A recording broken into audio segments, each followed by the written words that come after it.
Dear students, మనం ఈరోజు తెలుసుకోబోయే టాపిక్ ఏంటంటే ఫార్మేషన్ ఆఫ్ ఫీటల్ మెంబ్రేన్స్ అంటే పిండ బాహ్యత్వచాలు ఏర్పడే విధానాన్ని గురించి మనం ఈరోజు లెసన్లో వివరించడం జరుగుతుంది.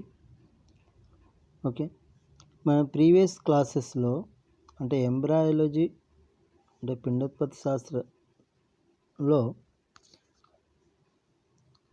మీకు ఇంతకుముందు బీజకణోత్పత్తి అని, గ్యామెటోజెనసిస్ అని, ఫర్టిలైజేషన్ ఫలదీకరణం గురించి, అలాగే అండాలు రకాలు టైప్స్ ఆఫ్ ఎగ్స్ అని,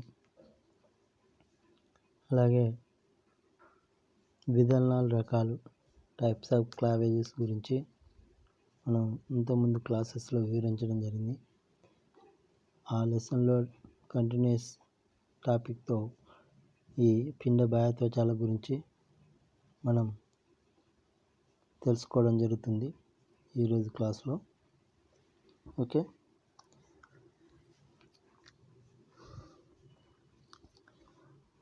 మరి పిండ బాహ్యత్వచాల గురించి తెలుసుకునే ముందు okay, the embryos are covered and protected by a set of membranes called fetal membranes. These membranes are developed from embryonic tissue.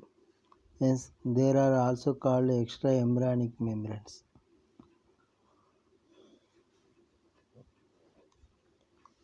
Okay, ఇక్కడ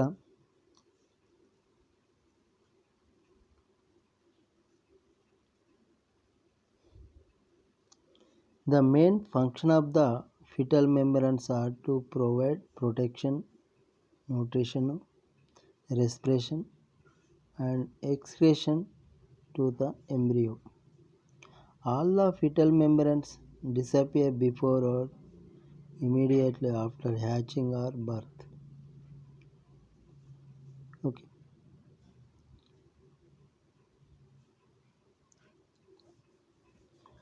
పిండమును ఆవరించి లేదా రక్షణ కలిగించే త్వచాలను పిండ బాహ్యత్వచాలుగా మనం పేర్కొంటాము. ఈ పిండ బాహ్యత్వచాలు పిండ కణాలను చలి పిండ త్వచాలను చలి ఏర్పడతాయని మనం తెలుసుకుంటున్నాం. ఈ పిండ బాహ్యత్వచాల నుంచి ఏర్పడుతున్నాయి కాబట్టి వీటిని ఎక్స్ట్రా ఎంబ్రయానిక్ పిండ బాహ్యత్వచాలుగా గుర్తిస్తాము. ఓకే, మరి ఈ పిండ బాహ్యత్వచాల యొక్క మెయిన్ ఫంక్షన్ ఏంటంటే ఇవి ప్రొటెక్షన్ రక్షణ, న్యూట్రిషన్ పోషణ, శ్వాసక్రియ మరియు ఎక్స్క్రేషన్ విసర్జన అనే 4 ప్రక్రియలను విధులను నిర్వర్తిస్తుంది పిండ బాహ్యత్వచాలు.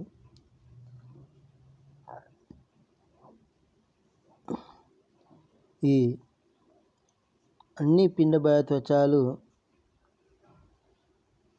ఇమీడియట్లీ పిండము పుట్టే ముందు కానీ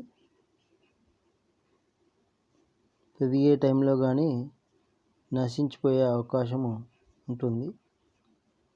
మరి పిండము ఏర్పడి పిండము అభివృద్ధి చెంది ఆ పిండము బర్త్ సమయం వరకు వచ్చే వరకు వాటికి రక్షణగా కనిపిస్తూ తర్వాత అదృశ్యమైపోతాయి.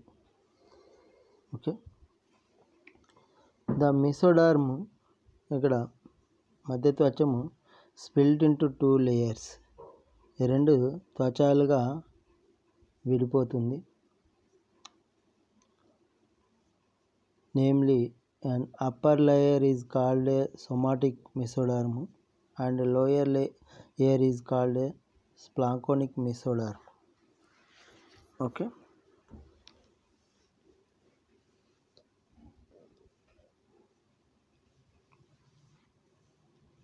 మరి ఇక్కడ మధ్యత్వచము 2 చీలికలుగా చీలుతుంది.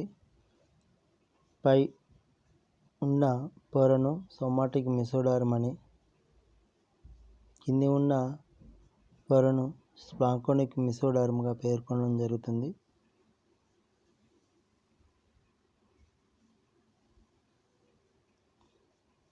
The somatic mesoderm lies just ventral to the ectoderm and splanchnic mesoderm lies just dorsal to the endoderm. Okay. The ectoderm and under the laying somatic mesoderm is called as the somatopleure, and the endoderm and the splanchnic mesoderm is called as the splanchopleure.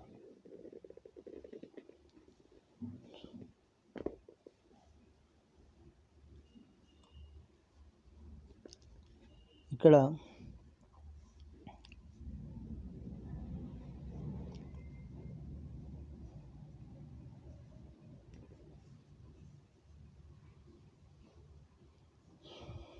పిండ బాహ్య కణత్వచాల ముడతలు రూపంలో ఏర్పడుతుంది. ఈ ముడతలు బహిత్వచం విస్తరించడం ద్వారా మధ్యత్వచ పార్శ్వఫలకాలను అంతత్వచ ఉపకల కణజాలం ఆవరించి ద్వారా ఏర్పడతాయి.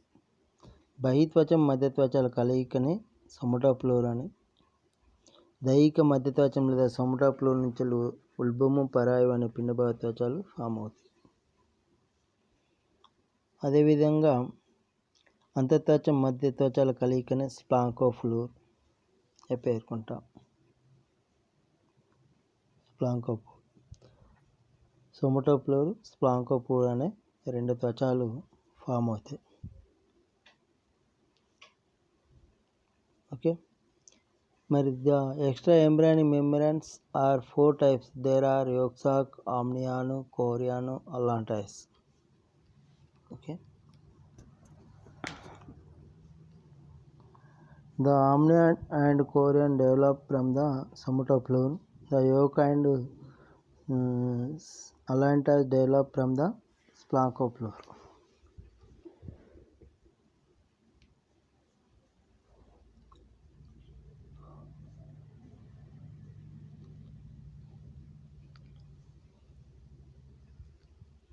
ఓకే, పూచ్యరస అక్షయరకాల పిండాభివృద్ధిలో పిండానికి అవసరమైన జల పరిస్థితులను కలుగజేసే పిండ బాహ్య త్వచము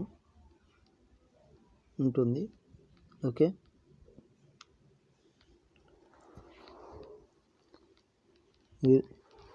అయితే ఇక్కడ పిండ బాహ్య త్వచాల గురించి మనం తెలుసుకునే ముందు పిండ బాహ్య త్వచాలు నాలుగు రకాలుగా పేర్కొన్నాము. అవి సోన సంచి, yolk sac అని, ఉల్బము, అమ్నియా అని, కోరియన్, పరాయువు, అలిందము, అల్లాంటాయిస్గా పేర్కొంటాము. ఓకే, వాటిలో yolk sac గురించి తెలుసుకుందాము. ఓకే, ఇది పిండాభివృద్ధిలో మొట్టమొదట ఏర్పడే పిండ బాహ్య త్వచము సోన సంచి, yolk sac. ఇది స్పాంకోప్లూర్ నుంచి ఏర్పడుతుంది. ఈ సోన సంచిని మొదటి పిండ బాహ్య త్వచంగా పరిగణిస్తారు. ఉల్బము, పరాయువులు సోమాటోప్లూర్ నుంచి ఏర్పడతాయి. ఇవి దాదాపు ఏకకాలంలో ఏర్పడతాయి. అయితే ఏర్పడే సమయాన్ని బట్టి ఉల్బాన్ని రెండవ పిండ బాహ్య త్వచంగా, పరాయువును మూడో పిండ బాహ్య త్వచంగా పేర్కొంటారు. అలిందము చివరగా ఏర్పడుతుంది కాబట్టి దీన్ని నాలుగో పిండ బాహ్య త్వచంగా పేర్కొంటారు. ఓకే, ఇది స్పాంకోప్లూర్ నుంచి ఏర్పడుతుంది.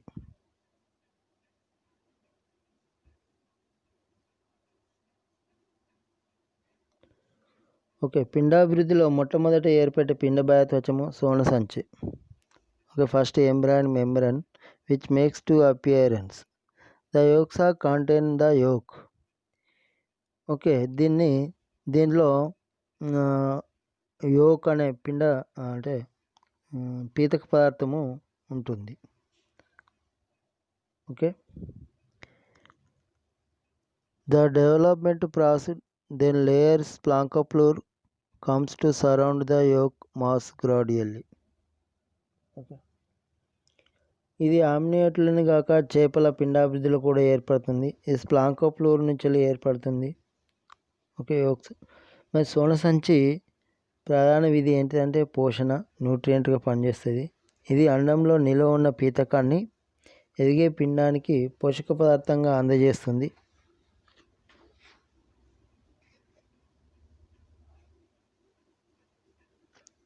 స్థూల పీతక అండాల్లో సోన పదార్థం ఎక్కువ ఉంటుంది, మెగాలెస్థల్ అండాల్లో. మరి ఇలాంటి అండాల్లో ఈ పదార్థం అంతా పెరుగుతున్న పిండంలో భద్రపరచడం సాధ్యం కాదు. అందువల్ల ఈ సోన పదార్థాన్ని ఆవరించి అంత మధ్య త్వచ కణాల నుంచి ఏర్పడిన సోనసంచి అనే త్వచం ఏర్పడుతుంది. ఈ సోనసంచి త్వచం లోపల వైపున అంతత్వచము, బయట వైపున అంతరంగ మధ్య త్వచం అంటే ప్లాంకోనిక్ మెసోడర్మ్ ఉంటాయి. ఈ పిండము మధ్యంతరం మిడ్గాట్ సోన వృంతము యోగ్డాక్ట్ ద్వారా సోనసంచితో కలుసుకుంటుంది. దీనికి రక్తము సరఫరా అవుతూ ఉంటుంది.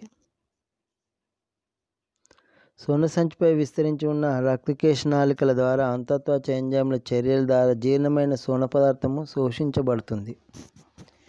ఇది ప్రసరణ వ్యవస్థ ద్వారా వివిధ కణజాలాలకు పోషణ పదార్థంగా అందజేయడం జరుగుతుంది. Okay, as the yolk sac developing, it is well vascularized. The blood is collected by the pair of veins called Vitelline veins.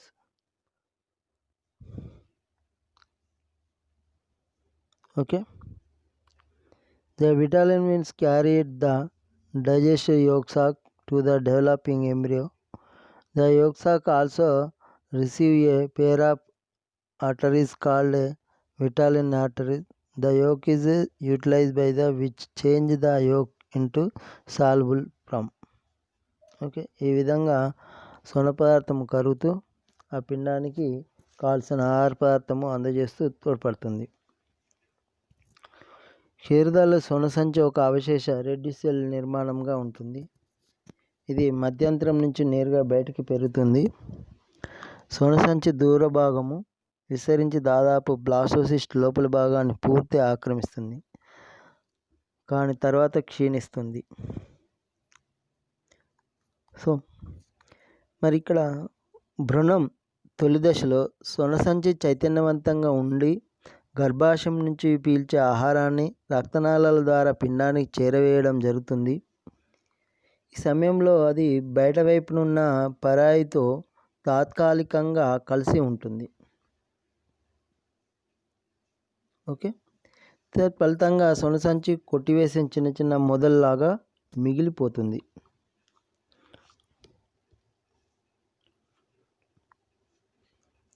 It is essential in the transfer of nutrient to the embryo during second and third weeks. When the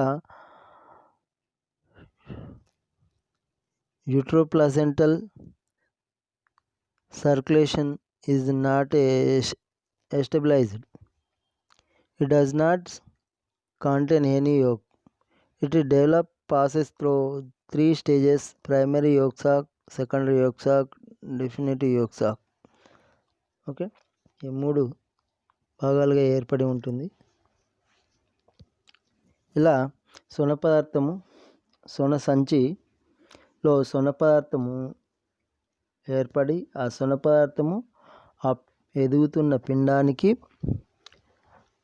న్యూట్రియంట్గా పనిచేస్తుంది. కాబట్టి ఇలాంటి పిండబాహ్య త్వచాన్ని సోనసంచి yoke socks పిండ త్వచముగా పేర్కొంటాము. ఈ విధంగా పిండానికి కావలసిన ఆహారాన్ని అందజేయడంలో yoke సాక్ అనేది తోడ్పడుతుంది. నెక్స్ట్ ఆమ్నియాన్. ఇది పిండబాహ్య త్వచాల్లో రెండవ అంటే సోనసంచి తర్వాత ఏర్పడే పిండబాహ్య త్వచము ఆమ్నియాన్. దీన్నే ఉల్బము అంటాము. ఓకే, ఉల్బమ్గా పేర్కొంటాము. మరి amnion based on the absence of amnion, the vertebrates are classified into 2 groups, namely amniota and anamniota. The embryo of reptiles, birds and mammals develop amnion. Hence, these three groups of animals are said to be amniota. Fishes and amphibians do not develop amnion, so they are called as anamniota.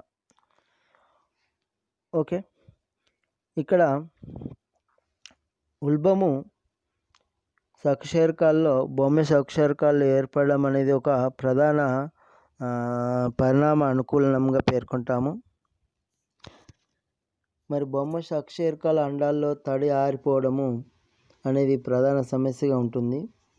ఈ పరిస్థితిని ఎదుర్కొని పిండానికి అవసరమైన జలమాధ్యమాన్ని ఉల్బ ద్రవము అందజేస్తుంది. Okay, అయితే జనరల్గా ఈ ఉల్బము ఏర్పడే విధానాన్ని బట్టి, అంటే ఉల్బము ఆ పిండము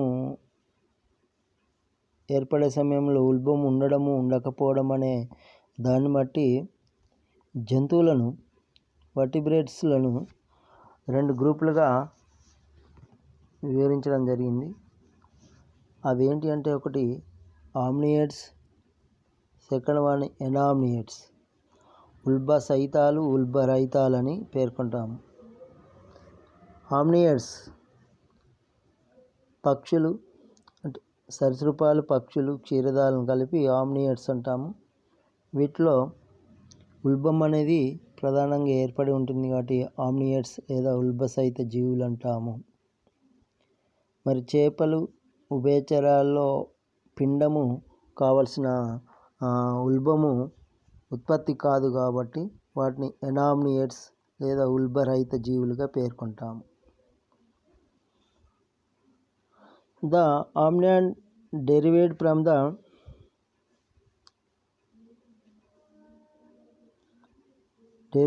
somatopleure. It developed as a upward projecting fold of somatopleure called amniotic fluids.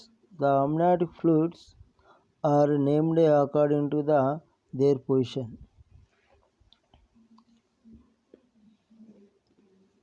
Okay, ఉల్బము ఆధారంగా సరీసృపాలను, పక్షులను, క్షీరదాలను ఆమ్నియేట్ లేదా ఉల్బదారులుగా పేర్కొనడం జరిగింది.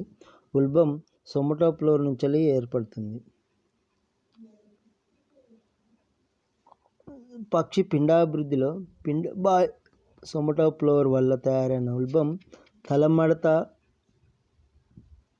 పిండం తల పూర్వభాగంలో కనిపిస్తుంది. ఆ తర్వాత తోక భాగం పైన పెరిగిన ఉల్బం మడతలు పృష్ఠభాగం పైన సంలీనం చెందుతాయి. ఈ ఉల్బ మడతలు కలుసుకున్న తర్వాత పిండం చుట్టూ ఉల్బ కూరము ఏర్పడుతుంది. ఇది ఉల్బద్రవంతో నిండి ఉంటుంది. ఉల్బానికి లోపల వైపున బహిత్వచము, బయట వైపున దైహిక మైత్వచము ఉంటుంది. సొమటో మెసోడర్మ్ ఉంటుంది. క్షీరదాల ఉదాహరణ కుందేల్లో ఉల్బం ఏర్పాటులో తల మడత ఏర్పడడానికంటే ముందే తోక మడత ఏర్పడుతుంది. కాబట్టి ఈ మడత మొదటి దానికన్నా పొడవుగా ఉంటుంది. సరీసృపాలు, పక్షులు, క్షీరదాల భూచర జీవులైనప్పటికీ పిండాభివృద్ధి నీటి ఆవరణ అయిన ఉల్బద్రవంలో జరగడము భూచర జీవుల, జలచర జీవుల నుంచి పరిణామం చెందాయని చెప్పడానికి నిదర్శనం. ఉల్బద్రవం పిండాన్ని బాహ్య పీడన ప్రభావాలు, ఆకస్మిక ఆఘాతాల నుంచి రక్షిస్తుంది. ఈ విధంగా ఉల్బము పిండానికి జలావరణాన్ని రక్షణగా కలుగజేస్తుంది.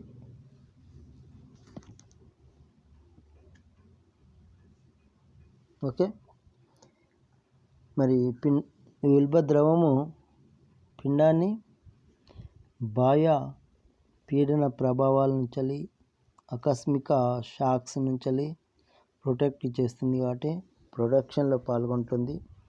అలాగే అంటే నీటి స్థితిని ఆ పిండానికి కలిగిస్తూ రక్షణగా తోడ్పడుతుంది. ఓకే, ఆమ్నియాన్. మరి పిండబాహ్య త్వచాల్లో 3వ పిండబాహ్య త్వచము కోరియాన్, దీన్ని సిరోసా అంటాము. Okay, it completely surrounds the embryo. Chorion serves respiration in association with the allantois.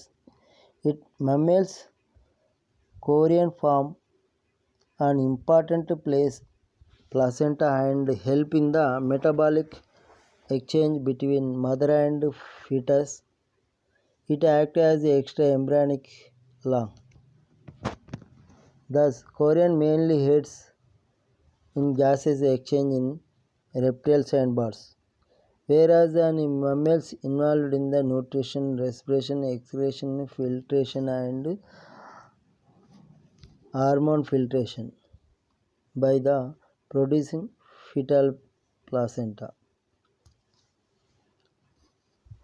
Okay. పిండ త్వచాల్లో వెలుపలిపై ఉండే త్వచము పరాయువు. ఓకే, ఇది పిండాన్ని మిగిలిన పిండ బాహ్య త్వచాలను ఆవరిస్తూ వెలుపలి వైపు నుంచి చూస్తే మొదటి త్వచంగా ఉంటుంది. పరాయువు సోమటోఫ్లోర్ నుంచి ఏర్పడుతుంది. ఇది ఉల్బంతో పాటు ఏర్పడుతుంది. ఉల్బం ముడతలు కలిసేటప్పుడు సోమటోఫ్లోర్ త్వచాలు బయట వైపున సమైక్యం చెందడం వల్ల పరాయువు ఏర్పడుతుంది. పరాయువుకు బహిత్వచం బయట వైపు, మధ్యత్వచం లోపలి వైపున ఉంటాయి. ఓకే, అండోత్పాదక భౌమ సకశేరుకాలు ఎగ్జాంపుల్ సరీసృపాలు పక్షుల్లో పిండాభివృద్ధి సమయంలో పరాయువు కోరియన్ శ్వాసక్రియ మార్పిడికి తోడ్పడుతుంది. సరీసృపాలు పక్షుల్లో పరాయువు గుడ్డు కర్పరం లోపలి వైపు అంటి ఉంటుంది. దీని ద్వారా వెలుపలి పరిసరాలకు అండానికి మధ్య వాయు మార్పిడి O2, CO2 జరుగుతుంది. పక్షులు సరీసృపాల్లో పరాయువు శ్వాసక్రియకు తోడ్పడుతుంది.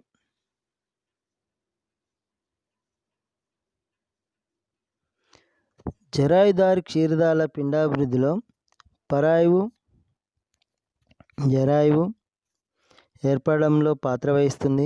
దీని ద్వారా క్షీరదాల్లో పరాయువు అనేది శ్వాసక్రియతో పాటుగా పోషణ క్రియ, అంతఃస్రావిక ఎండోక్రైన్, అలాగే ఇమ్యూనిటీ అసంక్రామితను క్రియలను కూడా నిర్వర్తిస్తుంది. ఈ విధంగా పరాయువు కోరియన్ అనేది తోడ్పడుతుంది. ఇలా పిండ బాహ్య త్వచంగా మూడో పిండ బాహ్య త్వచం గురించి తెలుసుకోండి. మరి దీనిలో భాగంగా నాలుగవది అలిందము. దీన్ని అల్లంటాయిస్ అంటాము. Okay, the allantois derived from splanchnopleure. It developed into the form of an outgrowth from the ventral part of the caudal end of the hind gut on the third day of incubation. Okay, అలిందము ఇది నాలుగో పిండ బాహ్య త్వచంగా పేర్కొంటాము. ఇది ముఖ్యంగా పిండ పరంత ఆరణాళం నుంచి బయటికి పెరిగే అందబావు. ఇది స్ప్లాంకోఫ్లోర్ నుంచి ఏర్పడుతుందని తెలుసుకున్నాం. స్ప్లాంకోఫ్లోర్ అంటే అంతర్త్వచము ప్లస్ అంతరంగ మధ్యత్వచము. ఈ రెండు త్వచాల మధ్య నుంచి ఏర్పడేది స్ప్లాంకోఫ్లోర్. దీని నుంచి ఏర్పడుతుంది. దీని లోపల పొర అంతర్త్వచము, బయట పొర అంతరంగ మధ్యత్వచంగా పేర్కొంటాం.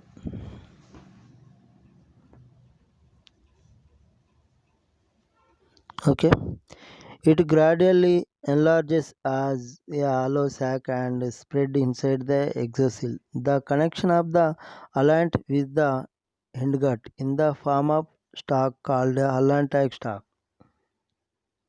Okay, మరి కోడి పిండాభివృద్ధిలో నాలుగవ రోజున అలిందము, దైహిక నాభి, సోమాటిక్ అంబ్లికస్, సోన వృంతము మధ్యస్థలం నుంచి పిండం బయట ఉండే పిండబాహ్య కూరంలోకి పెరిగే ఒక సంచిలాగా విస్తరిస్తుంది. పిండం నుంచి బయటికి వచ్చే దీని సన్నని భాగాన్ని అలింద వృంతం అంటాము, అలయాంటిక్ స్టాక్ అంటాము. దీని నిలువున ఒక అలింద సిర, రెండు అలింద ధమనులు పెరుగుతాయి. వీటి నుంచి వెలువడే రక్తకిష్ణాలికలు కర్పరానికి దగ్గరగా విస్తరిస్తుంది. విస్తరించి శ్వాసక్రియలో తోడ్పడుతుంది.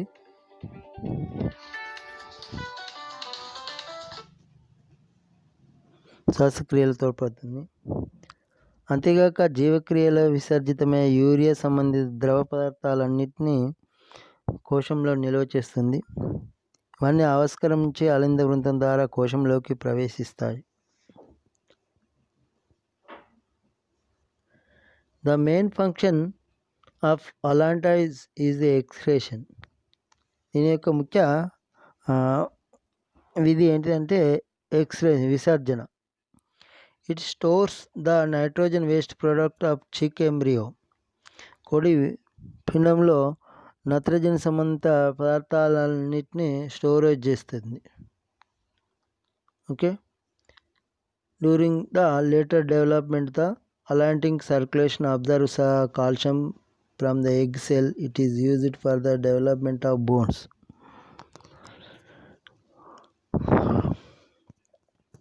ఇంకా ఈ విధంగా తోడ్పడుతుంది అలాంటైజ్. మరి అలిందంలో ప్రారంభం నుంచి రక్తనాళాలు వేరువేరుగా ఉంటాయి. వీటిలో కొన్ని విస్తరించి అలింద ధమనులుగా సెల్లుగా మారుతాయి. అలిందము అన్ని దిశలు వ్యాపించి పెద్దగా పెరగడం వల్ల దీని బయట అంతరంగ మధ్యత్వచము పరాయి వైపు పరాయు దైహిక మధ్యత్వచంతో కలుసుకుంటుంది.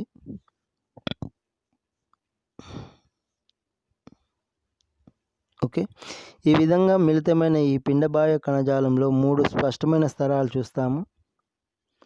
ఒకటి ట్రోపోబ్లాస్ట్ బహిత్వచము, 2 పొరలతో ఉండే మధ్యత్వచము పరాయువు దైహిక అలింద తరంగాని మధ్యత్వచాలు, 3వది అలిందంలోని అంతత్వచం.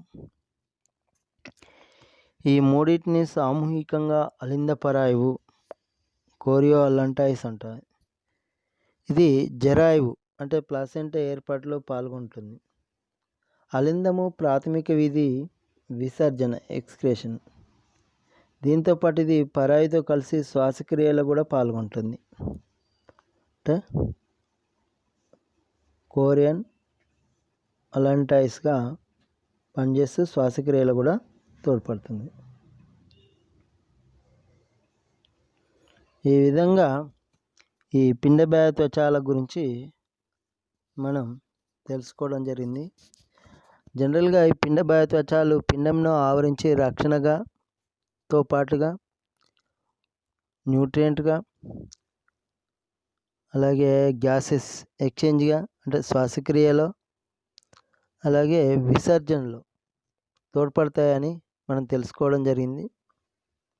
ఓకే. మరి ఇవి ఎలా ఏర్పడతాయంటే బాహ్యత్వచము, అంతత్వచము, మధ్యత్వచం ఈ 3 త్వచాల నుంచి చీలి సోమటోఫ్లోరస్ ప్లాంకోఫ్లోర్లు ఏర్పడతాయని చెప్పి వాటి నుంచి ఇవి తర్వాత పిండము అభివృద్ధి చెందే సమయంలో ఇవి ఫామ్ అవుతాయి అని చెప్పి ఫార్మేషన్ చెందుతాయి అని చెప్పి తెలుసుకోవడం జరిగింది. ఓకే. సో ఫ్రెండ్స్, ఇది ఈ అకాడమిక్ డిస్కషన్ భాగంగా ఈరోజు ఈ పిండబాహ్య త్వచాలు ఫార్మేషన్ ఆఫ్ ఫీటల్ మెంబ్రేన్స్ గురించి మనం తెలుసుకోవడం జరిగింది. తర్వాత నెక్స్ట్ టాపిక్లో జరాయువు అనే టాపిక్ గురించి తెలుసుకోవడం జరుగుతుంది కంటిన్యూస్ భాగంగా. Okay. So thank you friends.